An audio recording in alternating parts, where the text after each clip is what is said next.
பிறகு சித்தினுடைய வேகத்தால் ஸ்பரிசம் என்னும் உணர்ச்சிக்கு காரணமான ஸ்பரிச சூக்ஷ்மம் உண்டாகிறது.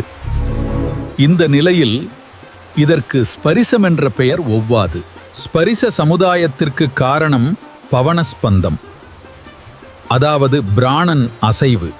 சகல பூதங்களுடைய செயல்களின் இயக்கமெல்லாம் இதிலிருந்தேதான் உண்டாகின்றது. அதிலேயே சித்தானது விளங்குவதால் அதனுடைய தெளிவு அனுபவத்தால் அறியப்படும். இந்த தெளிவு என்ற ஒளி அல்லது பிரகாசம் தேஜஸ் என்பதன் சூக்ஷ்மமாகும். ஆனால் இந்த சூக்ஷ்ம ஸ்திதியில் தேஜஸ் என்ற பெயர் ஒவ்வாது.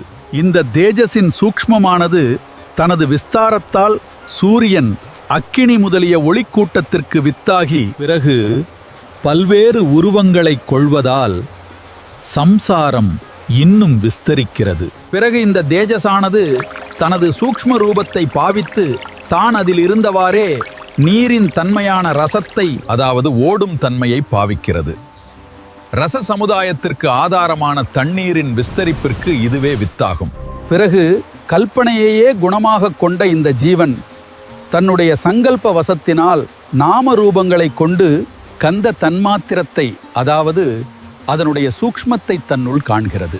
இதன் காரணமாக பின்பு ஏற்பட போகும் பூகோளத்தின் தன்மையோடு சேர்ந்து உருவ சமுதாயத்திற்கு வித்தாக நிற்கிறது.